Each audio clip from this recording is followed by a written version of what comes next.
All right, ladies and gentlemen, welcome to the Garage Gym Athlete Podcast. I'm here with Ashley Hicks. How's it going, Ashley? Fabulous.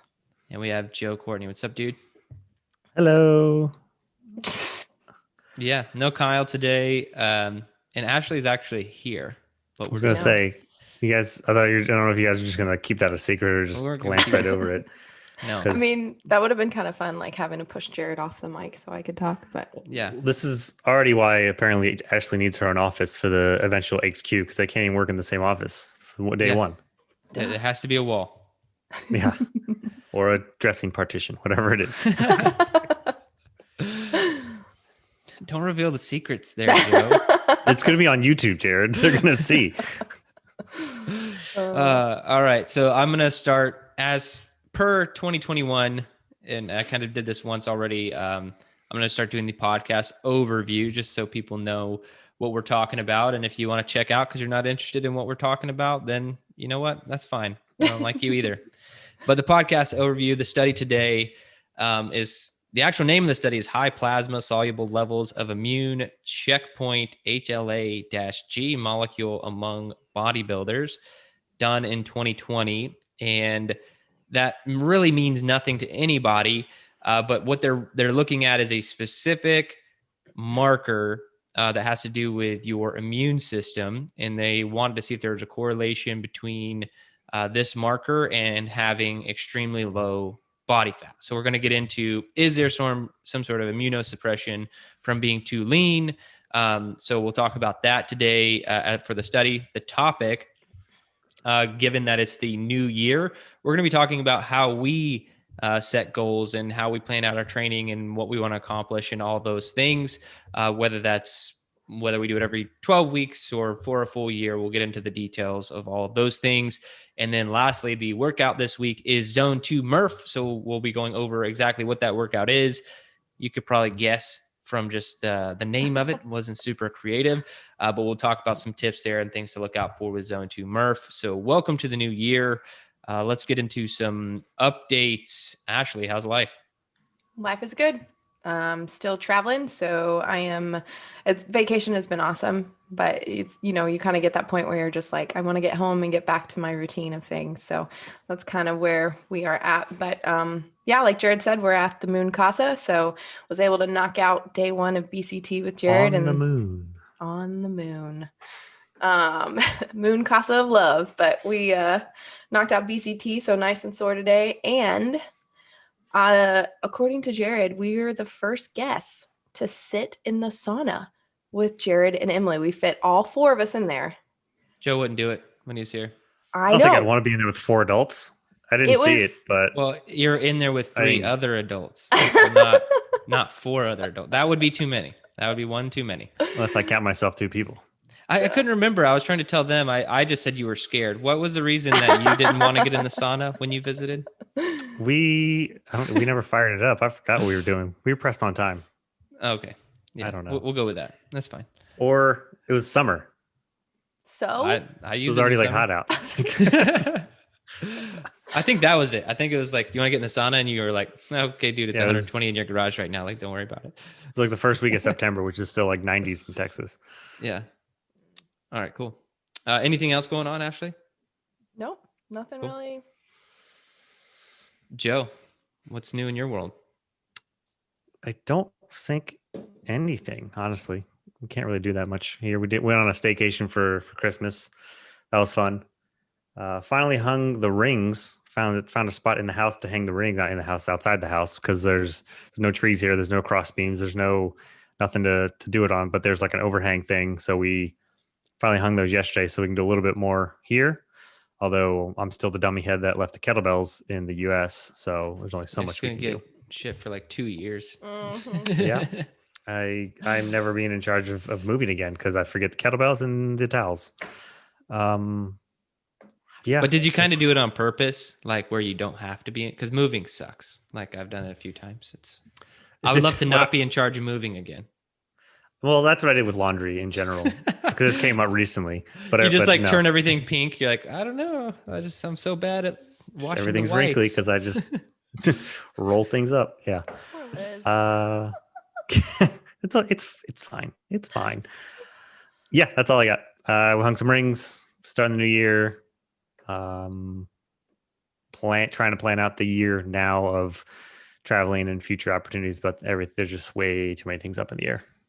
Too many unknowns, right? Like, is Seriously. 2021 going to be somewhat like 2020, or is everyone going to be vaccinated so we can actually travel again? We don't know. Yeah, it's the world as we know it at the moment.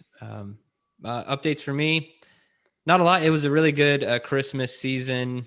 Having the kids home. So in Texas, the kids went back to school at the start of when they should have gone back to school. We didn't have any restrictions. I know a lot of other states are different, but my kids have been going to school every day. They never got sick, which was kind of cool. Also a little weird. It's like they're like cleaning the schools too well, because you send a young kid to school, you expect them to get a cold or something, and that just like never happened. So I'm gonna go rub their faces in some dirt. I was just gonna say, like, go push them outside. Yeah, but it's been really fun just playing sports with them outside. Ashley and Scott got to experience some of the soccer. Ashley was pushing children down yesterday. She's pretty into soccer, but they're having a fun time, and it's been really cool. I think this is our first visitors to, like, for a long time, who actually stayed and stuff. So it's cool to have them over. And it was just a good holiday season. I don't have a lot of updates otherwise. I'm excited for 2021. I always am. We're going to kind of talk about goals and like how I look at things. But I'm not like a burned out on New Year's guy. Like, I love the new year. I love fresh starts. I love, even if it's arbitrary, it's awesome, and because other people are excited. And so it's really cool. So those are my updates. And I don't know, maybe I'll get more interesting as the year rolls on. Maybe we all will. 2021 should be way better than 2020, right? I mean, it's always been a struggle with these updates in 2020, right? All right, we can get into the study. I kind of already gave the name, and I'm just going to kind of go over a few things. So we've talked about the J-shaped curve with athletes before, with upper respiratory infections, and how the more you train, they're like I said, a J-shaped curve. So at the tail of the J, there's sedentary people who get sick, whatever, a certain amount. Then there's the healthy people who get sick about half as much as the sedentary people. And then when you get to elite athletes, they get sick twice as much as the sedentary people, which is crazy, right? And so there has been correlation to immune function and elite athletes, or let's just say aggressive training, I think is a better thing than to say elite athletes. And this is what they were looking at here, but it was mainly with bodybuilders. So they were looking at leanness to see if it increased the degree of immunosuppression. And this is one of the first studies to directly assess the relationship between body fat and immune function in bodybuilders. And again, most everyone in our community is not a bodybuilder, but it's just good to know. I think this study is going to help athletes kind of set their expectations. But the researchers measured body composition in human leukocyte antigen G, or which we will refer to as HLA-G, and which is a marker for immune suppression. And there were 64 controls, so 24 female, 40 male, 77 bodybuilders, 27 female, 50 male during weigh-ins at the Brazilian National Championships. They then compared to the groups HLA-G and body composition and performed correlations between HLA-G and body fat percentage, lean mass indices, and fat mass indices in bodybuilders.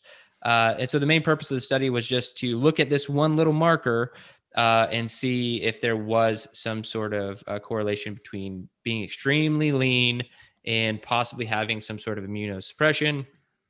And I'm just going to read the exact conclusion that the study came to, and then we can get into like what we thought was interesting or other takeaways. But the actual study, I think, concluded it really well. It says in bodybuilders with less body fat, the systemic levels of soluble HLA-G and an immunological molecule with recognized. Okay, why am I reading that? Never mind. It's not any good.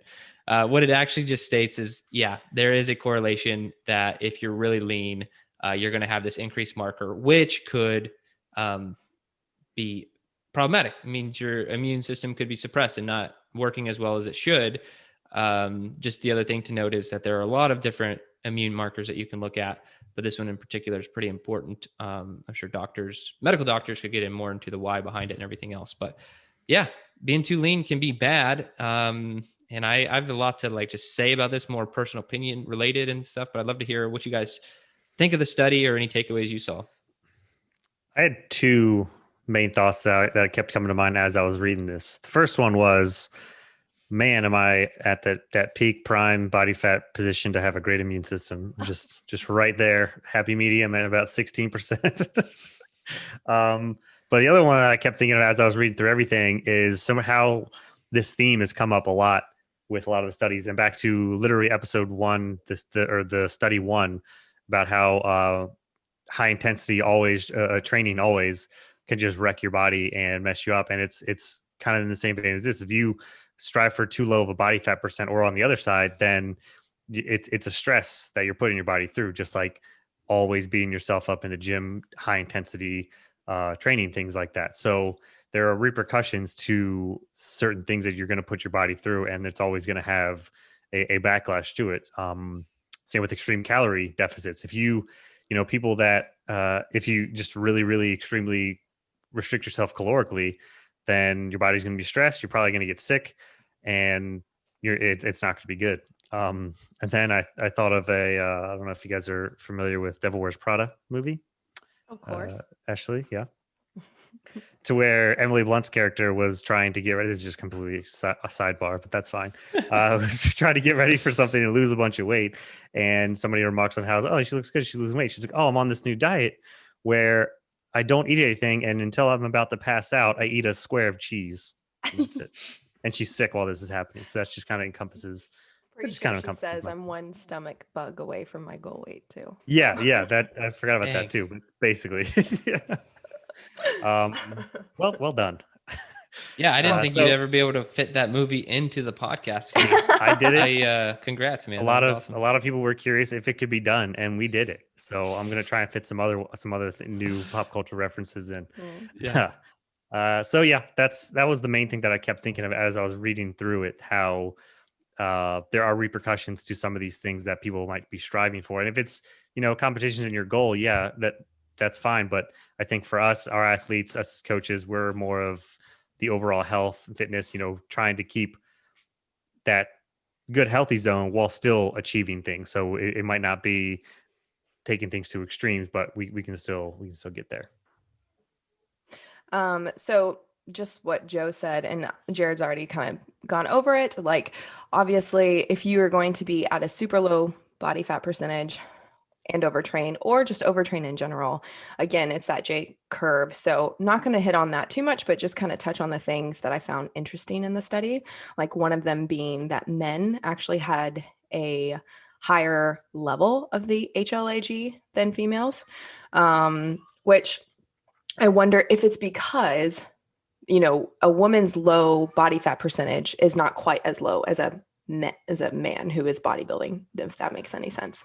That's the correlation that I could see there. But I wouldn't really know. I guess I would have to talk to someone about that and why that is. And then another thing that I found was cool is that they said high levels of HLA-G,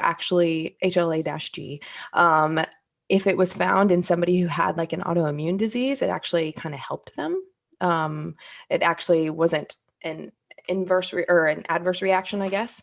Again, I would like to see that because, someone who personally has an autoimmune disease, I would like to know, obviously I wouldn't want to overtrain to get high levels of that. I would want to see what it would do. But the cool thing that I found that I think is a great takeaway for all garage gym athletes wasn't just the fact that, I'm going to actually read this quote here. It wasn't, yes, high intensity is going to do what you don't want it to do, right? So it says, it is also reported that physical exercise, when intensively performed, contributed to increase the incidence of upper respiratory tract infection, But this is the takeaway here. While exercise of moderate intensity would have a protective effect against the risk of infections.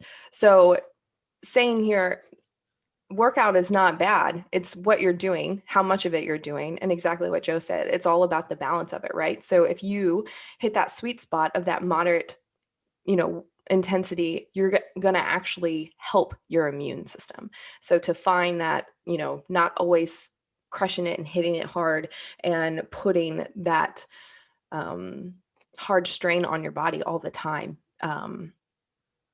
Anyways, even though that's kind of what some people's mindset is, I need to be as low body fat as I can. I need to lose all this weight and I need to always get in the gym and work out for 3 hours. That's not necessarily the case. This is clearly telling you here, like, no, this is not what would help you. In fact, it's going to hinder you. So it's really interesting. It's almost like garage gym athletes becoming the anti-hardcore training place to be, which is a good thing. I know some people look at us with like Meet Yourself Saturday and maybe think otherwise because some of those workouts are hard or crazy, but they're not the norm and they're also optional, right? So there is that mental toughness piece that I think has to be covered in training and should not be ignored. That's why we have something like Meet Yourself Saturday. But for the most part, we're telling you, like Ashley said, we're telling you to do moderate intensity, high intensity occasionally. And now we've covered all these studies. We just covered one a few weeks ago that's talking about you're going to die sooner. That's how I put it in the previous podcast. You're going to die sooner if you train harder. There's an actual correlation with people who go too hard for too long, like specifically, let's say zone 4, zone 5 for 1 to 2 hours every day is really bad. And then also high intensity is not good. So all these studies are just coming out and saying like, hey, don't be so freaking hardcore. And if you just look at history, it's an interesting ride we've been on, right? Like being overweight back in the day was a sign of wealth, right? It's like, look, I can afford so much food. I can be fat, and so the peasants were skinny, but that was not a desirable thing. And then somehow over the last couple of decades, we shifted to extremely low body fat with being able to see muscle is what looks good. And if you think about it, it's weird that that's even a thing. Like we decide these things, right? Like that's not how people always looked. It's not necessarily what we found attractive, but that's what people are leaning towards today. Maybe because it's hard to do, maybe because it's impressive for you to be able to see every muscle on your body. But these things are not good for you. And I remember when I first started working out, they're like, what's your goal? And I wanted to be lean and cut like Brad Pitt in Fight Club. I was like, I want to look like that just like all the time. And I remember being told by a very smart individual, you can't do that. Like, that's not possible. You can't just look like that all the time. And I was like, why not? Like, it's not healthy. And that was like 15 years ago or whatever. And it's just true. You can't be like that all the time. Like I sit at a relatively low body fat percentage, but not like 4 to 6%, and those things are not healthy. And that's some people want that. That's their goal. They want to be ridiculously low body fat. And I think females have the best indicator of this being a problem. Like if you go too low in your body fat percentage, all sorts of bad things start happening. Like you stop getting your period. That's a pretty crazy thing if you just think about it, because that is a normal biological process. And somewhere in our, it was along the way, you call it evolution or divine creation, whatever you believe in, but that is the body's way of protecting itself to be able to keep going for a female, right? To like, okay, we need to shut down this important process where we can continue to press forward and move on. And girls are doing this to themselves just in normal training, right? That shouldn't be okay.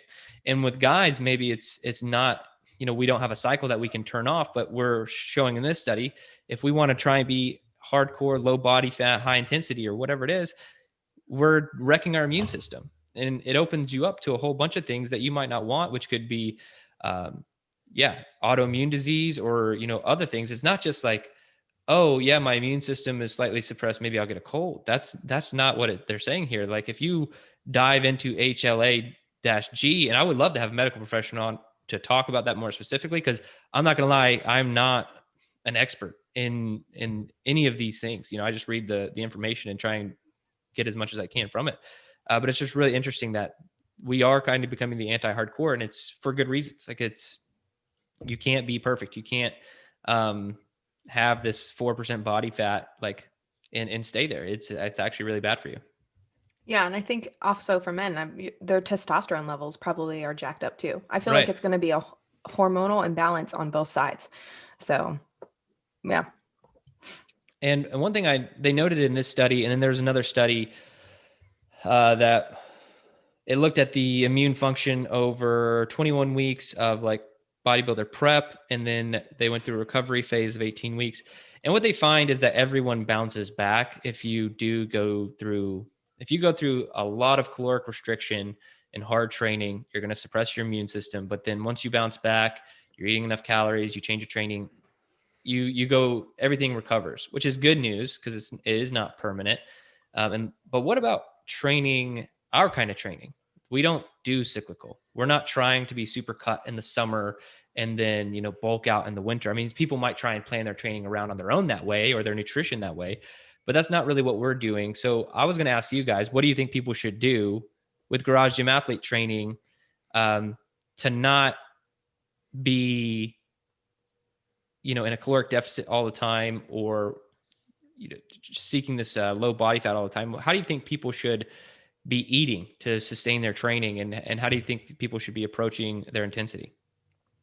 I'm actually going through this right now a bit, and I need to do a little bit more digging and insight to it as Liz and I were talking about it. But ever since we started counting macros, I've been in a deficit. So that's about 2 months now, and for counting, and I might do it for another 1 or 2 months. But then, and I remember Liz mentioning, because she's been doing a lot more research because hormones and things like that. But saying that you can only be in a deficit for so long, and I'm not in a huge deficit, but I think after 4 months being in a deficit, I need to bounce back to bump up my calories. And I don't know if the surplus needs to be surplus or just normal, but either way, I think you need to treat things like that to where, okay, you should stick to something for a while, but not too long. And you still need to go back to a bit of what was normal. And even with some of the training, whether what track you're on, if you're on strength for a cycle or two, and you're doing something, a whole bunch of stuff extra on the outside, maybe you need to back that off in waves a little bit as well. We do deloads for within the waves, but I think you should, every couple of months, you still might need to take an entire week completely off, or completely deload from a deload, kind of thing. So think of things in longer terms versus just shorter within 12-week periods that you need to just do something for 12 weeks, but zoom out.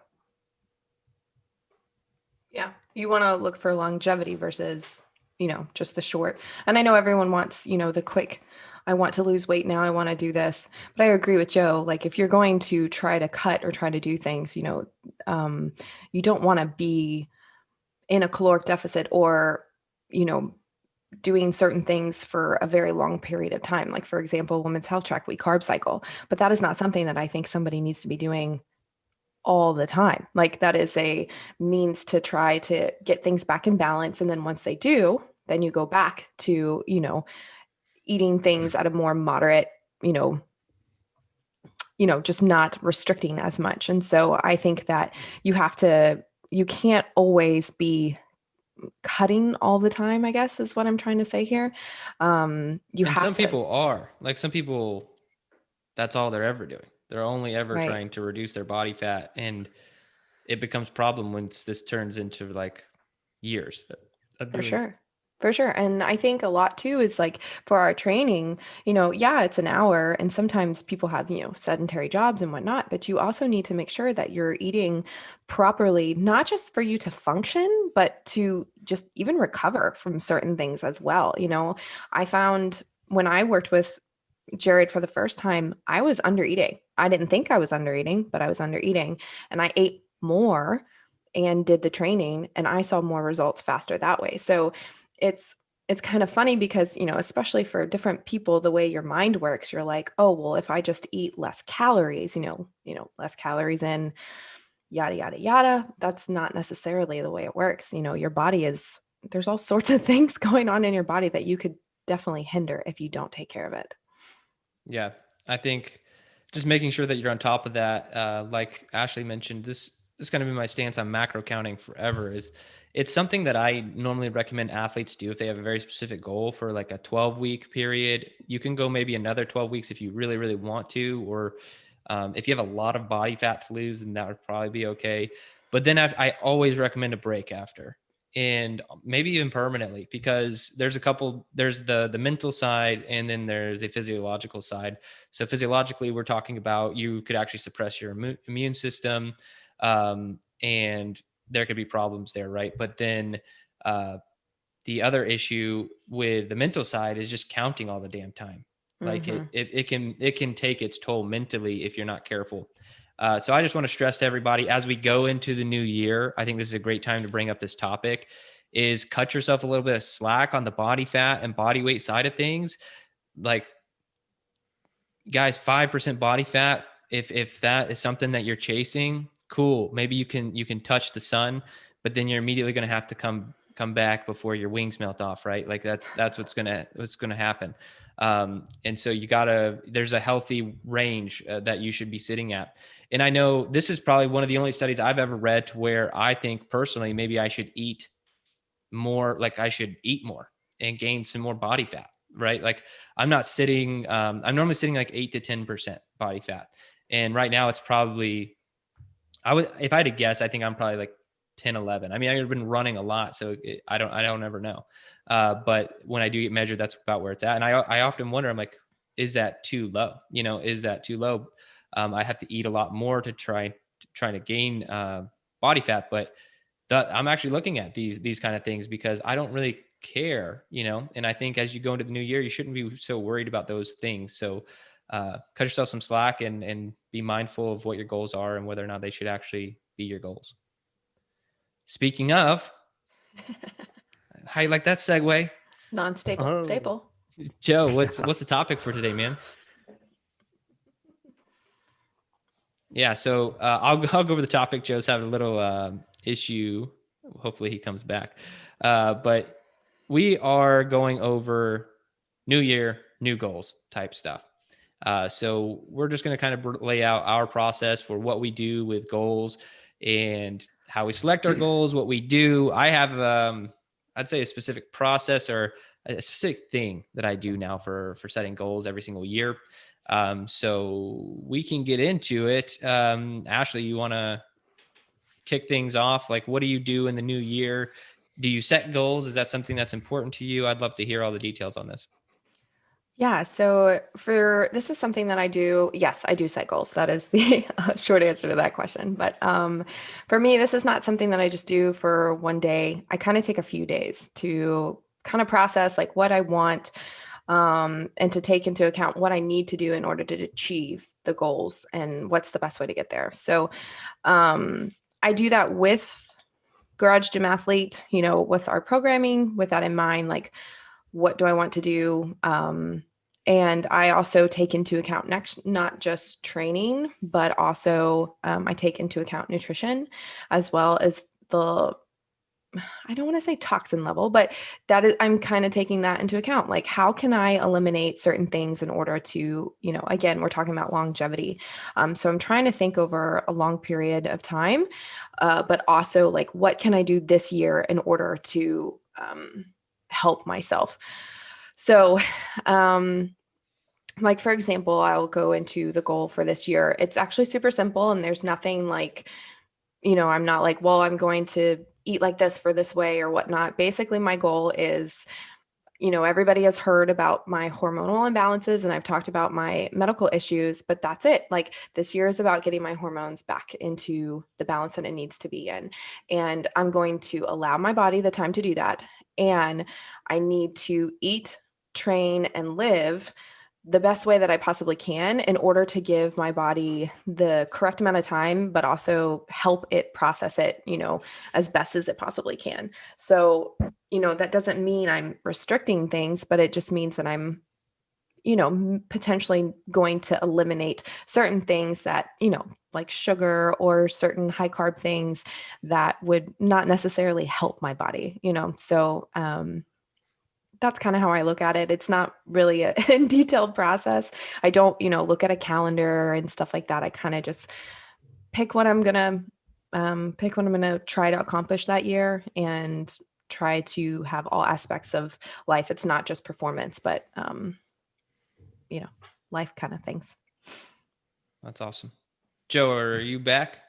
Yes. Okay, cool. Like 20 seconds. I just took time out. What's your process, man?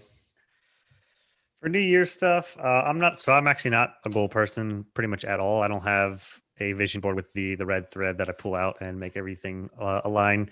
That's a cool idea. I mean, that's how Jared's gonna have that. Fix your tracks. Hey.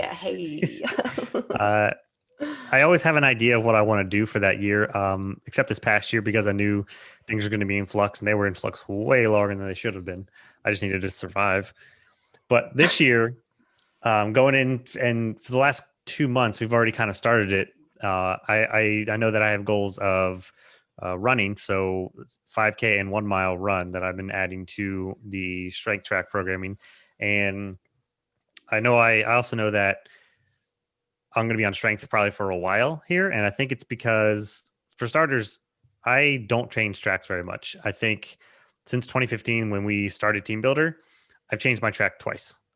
Once I'm on a track, I pretty much just stick on there for a while because I know and alternate supplement from there. And I also know that with the gym situation that we have here now, unless like certain rules and times and stuff change here, which I don't think they will for a while, I'll probably strength works the absolute best for what I want to do. And I also know that I like running, and I also like and have become pretty decent at programming some running workouts for Liz and I. So I can easily supplement that and add conditioning to it. So I think that's my vision for this year. And also the fact that there's a loop by my house that's almost exactly a 5K. So like, it's just easy to make that a thing for us regularly. But planning out my year, it all depends on where I'm living, because we move every 2 years. So that kind of changes things. And what I just laid out was the environmental factors of here and kind of what I want to do, and the expectations for the year. Goal wise, there's not anything too specific of what I am doing besides some of the runtime things and keeping consistent with that. Yeah, I always kind of think of it on a longer term versus just 12 weeks. So as I mentioned earlier, I kind of zoom out to beyond 12 weeks. I know usually it's about more of like 6-month map out plan, which is why when it comes to end of cycle track change time, I kind of already know what to expect and what's going on. One thing that I will be figuring out, and also why strength track will work, is because come April or May, when it's ungodly hot here, I'm not going to be running a damn bit. Yeah. So good thing they have a true form here on base. They have one, and I think I'm the only person. Me and Liz are the only people that have ever used it, which is kind of crazy to me. So I'll use that, but that's like at a specific place, and it's part of the gym that I pretty much never go to. So that's kind of my thinking for this year. Did you just want specific goals for us, or just like how planning the year goes? Whatever, man. Yeah. Whatever you want to do. I'll just leave it from there, and if I have more. Yeah, we'll see if anybody has more. So I stopped setting concrete goals a few years ago.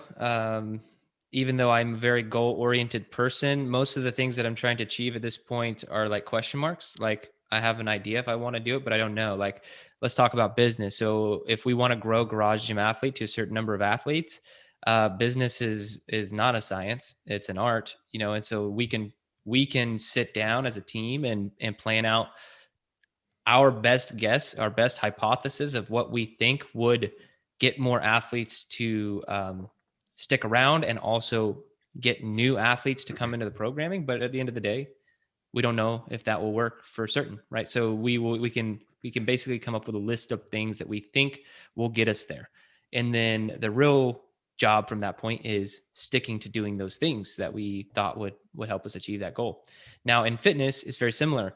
Like when I stated the whole, the BCT track, going for a 500-pound back squat and 5-minute mile, believe it or not, if you go back and listen to any of the podcasts, or if you watch the YouTube videos kind of where I announced this, I never really say that that's the goal specifically. Like that's what I want to achieve, but that's not what I'm committed to achieving. I'm committed to doing the BCT track for a year. That was the ultimate commitment.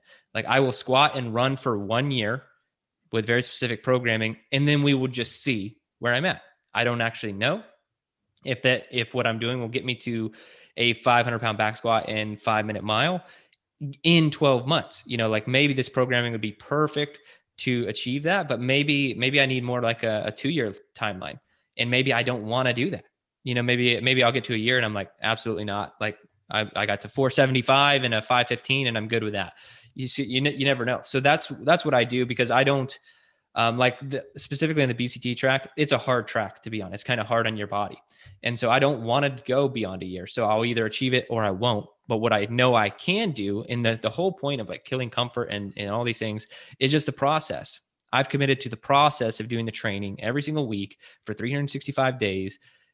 That is such a better skill to have than the 500-pound back squat and the 5-minute mile, right? It's like that is being able to stick to something every single day is the better skill to have. And so those are the types of goals I set these days. It's a process goal. And so for the last 2 years, I've done 300 training sessions. I want to hit 300 training sessions in a year. I did it last year and I did it this year. So I just tracked training sessions and I've hit it. I've gone over 300 training sessions both years. So now that thing it's not something I want to, like, if I do it another year, it's just like, it's a vanity metric. It's like something you already know you're going to do. And so it's useless to try and achieve it again. So what I'm actually doing this year, and this is not, I'm not trying to promote my Killing Comfort planner journal.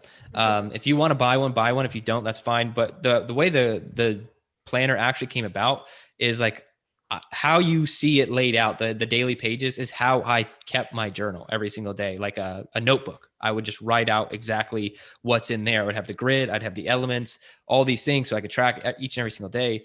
But that gets annoying to do every single day, to like make yourself your own template every day. And so that's why I made a planner, so I could have something that was printed and I could just use. But that's one of my big goals this year is I want to be consistent with that planner for the full year. I want to go 365 days using that planner specifically as consistent as I can, just because there's so many good things that'll come from it. It has me really on top of, like I mentioned, making sure I do all the elements, because I know they're in the app, but when they're also staring me in the face in my journal, that will be a big thing. Getting in extra reps, making sure, I'm focused on my goals and doing a hard thing, hormesis, all these things that are in this singular page are so good for you. And so if I looked at the Killing Comfort journal, it's really like 15 different things I have to do every single day, but it's just one habit, right? It's one process. And that is to stick to doing the journal daily. And I'm going to miss some days. See, this one's going to be really freaking hard. Training 300 days in a year wasn't that hard for me. But if I say I want to use this journal at least 300 days per this year, that's going to be challenging. And it should be easier, right? It should be easier just to sit on your butt and write something down, but it's not a habit for me yet. But I'm hoping if I can stick to it this year, it'll become a habit. I do it 2 years in a row, like I did the training. And then after that, I don't need the journal anymore. I can just know I'm doing all these things. Like a lot of the elements are habits these days, but just making sure I'm really dialed in them. So all my stuff these days is process goals. So just sticking to something over a very long period of time. I think it's a good point for how people should look at it. And I'm just going to kind of pull on a little bit to, think of, if you have a goal, think of what it might want to be for 6 months to a year from now. A year from now, where do you want to be for what this goal is? So have your what for the goal, for what your goal is, but you should be focusing on the how and the why throughout. So my goal, for example, just to pull a mine, was running. I know I have certain running goals for my 5K and my 1 mile that I want to do for by the time it's next running season. But what I'm going to focus on is adding 3 to 4 run days per month, starting now, on top of the strength track work that I'm doing, so that I know I'm working toward the goal. And a year from now, I'm sure I've gotten better if I stuck to the how now, brown cow.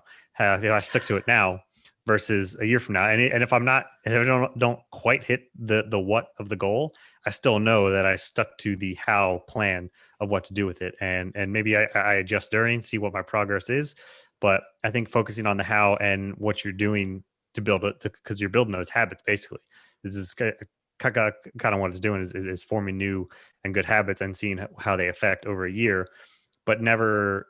Because if you don't achieve that goal, you might get really discouraged, but really should be focusing on the how part of it and adding those processes and habits to what you might want to do, so that a year from now you're still better.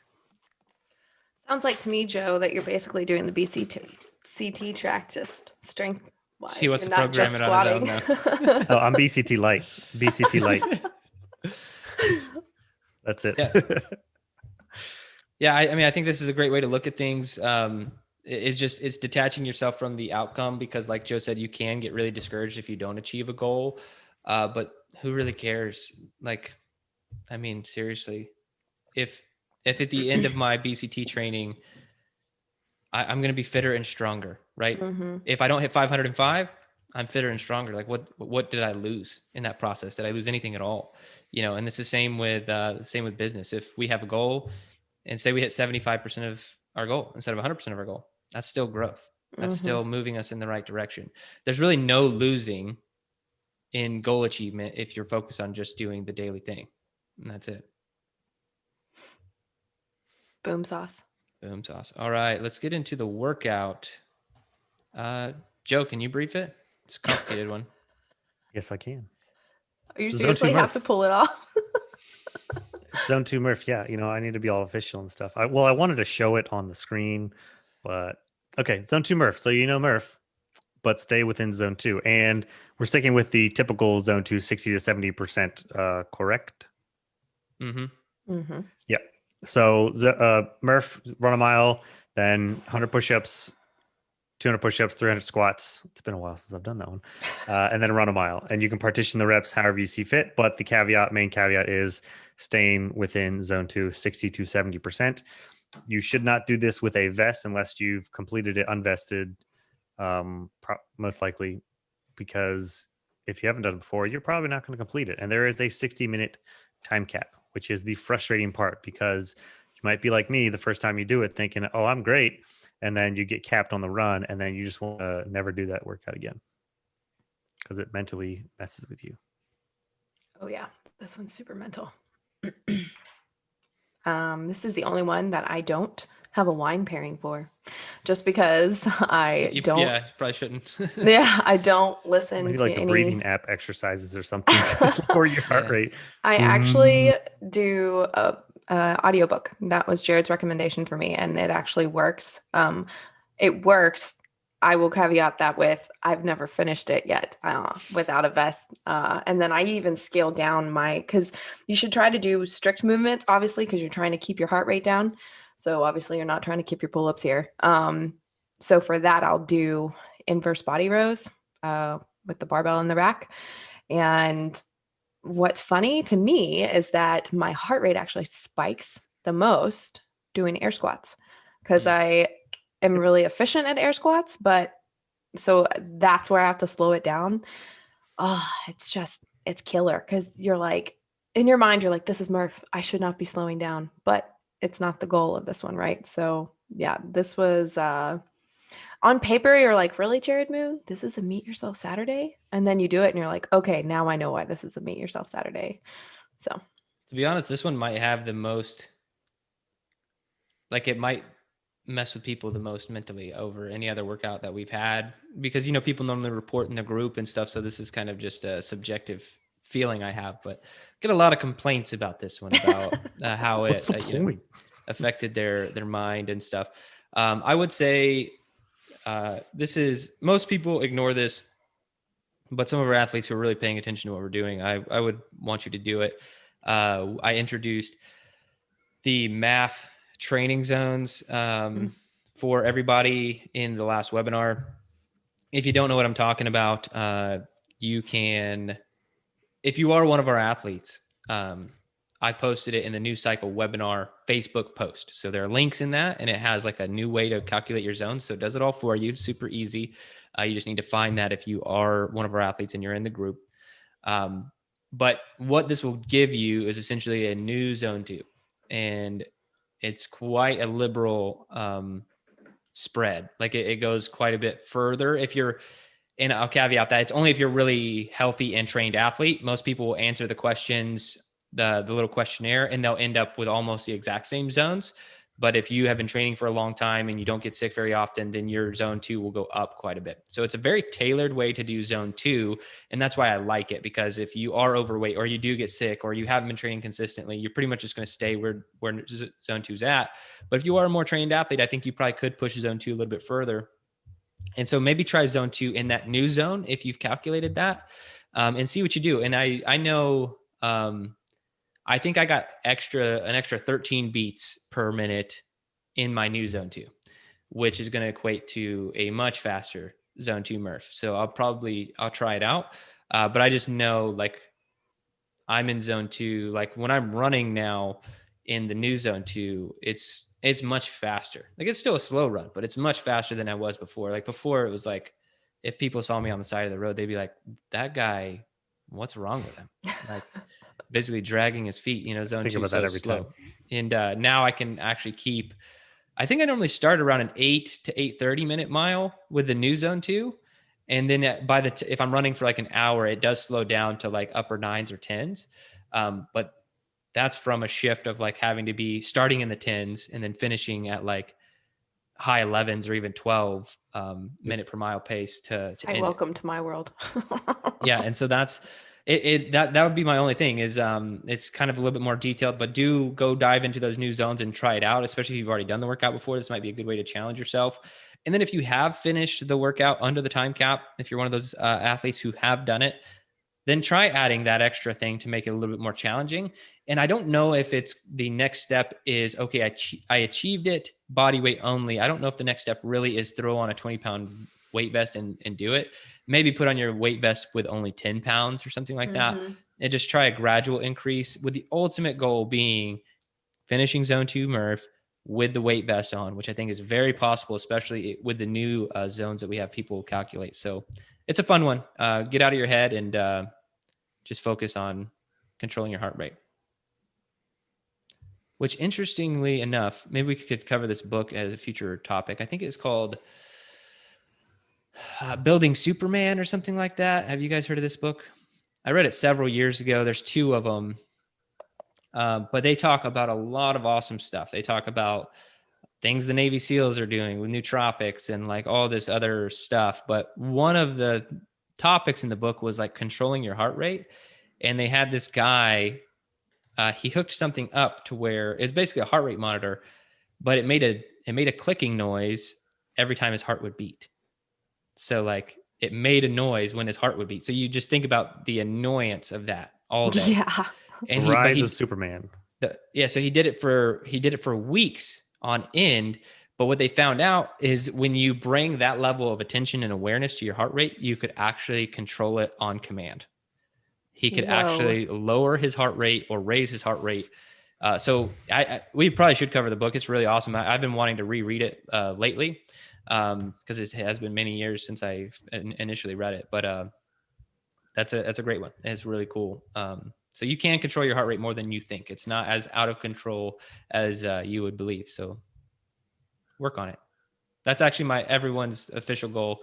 Make sure that you are in complete control of your heart rate with only your mind by the end of the workout. Okay. That's my advice. All right, guys, that's it for this one. You guys have anything else? Nope. Cool. Happy New Year. Happy New Year. Hopefully we've helped with, setting some of your goals, going over the body fat thing. Like maybe you need to rework that goal. Your goals can be your goals, but I don't think anybody needs or deserves a goal that's going to force them or lead to them beating themselves up about. So make sure you have some good goals. I would recommend process goals. And if you do want to get started with our training, we're right here at the beginning of new cycles. There's really not a bad time to join Garage Gym Athlete Training. There only is a good time, and that time is right now. So join Garage Gym Athlete. Go to garagegymathlete.com. You can start a 14-day free trial. Start on any one of our tracks. Try them all out, and have a great 2021. That's it.